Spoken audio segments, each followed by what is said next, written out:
శ్రీ మహాజనాధిపతి నమ. శ్రీ గురుభ్యో నమ. కృష్ణం వందే జగద్గురుం.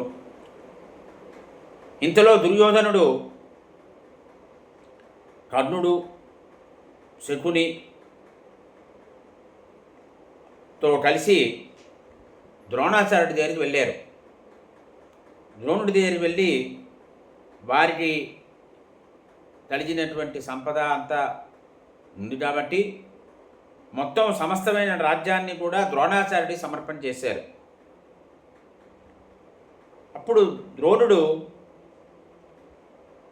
వాళ్ళతో అంటున్నాడు, దుర్యోధనాదులతో, నాయనా, పాండవులు దేవతల యొక్క బిడ్డలయ్యా, వారిని చంపరాదు అని బ్రాహ్మణులందరూ కూడా అంటూ ఉంటారు. అయితే నన్ను మీరు శరణు కోరారు కాబట్టి నేను మీ పక్షాన యథాశక్తిగా పని చేస్తాను. సామంతరాజులందరితో కలిసి ఈ ధార్తరాష్ట్రులు ఎవరైతే ఉన్నారో మిమ్మల్ని నేను భక్తిపూర్వకంగా అనుసరిస్తాను అన్నాడు.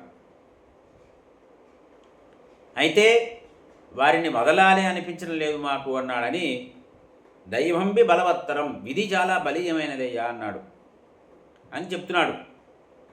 జోదంలో ఓడిపోయినటువంటి పాండుపుత్రులు ధర్మ మార్గంలో అరణ్యానికి వెళ్తున్నారు.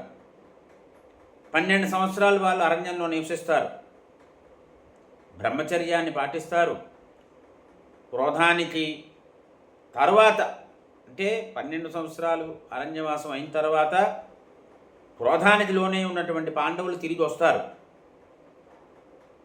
అప్పుడు ఆ పాండవులు శత్రుత్వానికి ప్రతీకారం తీర్చుకుంటారు.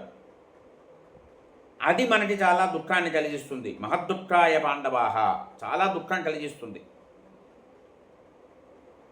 గతంలో మైత్రికి సంబంధించి యుద్ధం జరిగింది. అప్పుడు ద్రుపదుడిని నేను రాజ్యభ్రష్టుని చేశాను.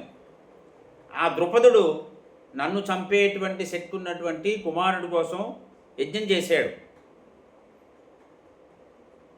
యాజీ ఉపయాజీ వీరు తమ యొక్క తపశక్తితో దుష్టజుమ్నుడు అనేటువంటి కుమారుణ్ణి ద్రుపదుడికి పొందేలా చేశారు.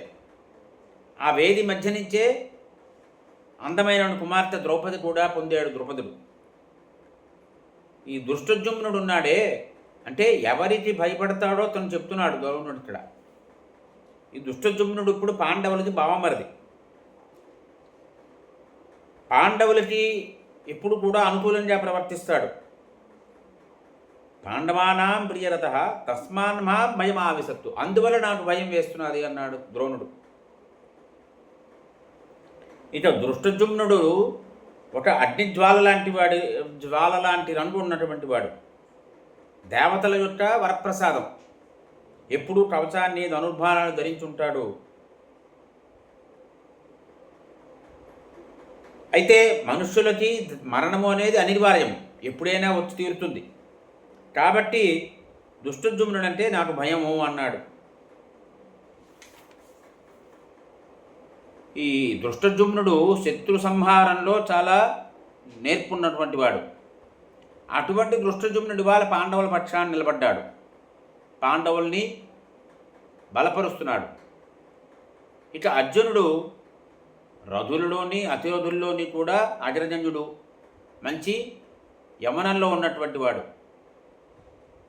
ఒకవేళ దుష్టజుమ్నుడితోటి నాటుంటే యుద్ధం కలిగినట్లయితే అర్జునుడు దుష్టజుమ్నుడి కోసం తన ప్రాణాలు ఇవ్వడానికైనా సిద్ధపడతాడు అని చెప్తున్నాడు ద్రోణుడు. చెప్పి కిమధ్య దుఃఖమధికం పరమం భువి కౌరవాహ, నాయన కౌరవులారా, ఈ లోకంలో నాకు ఇంతకంటే మించినటువంటి దుఃఖం ఇంకేమిటి ఉంటుందయ్యా అని అడుగుతున్నాడు.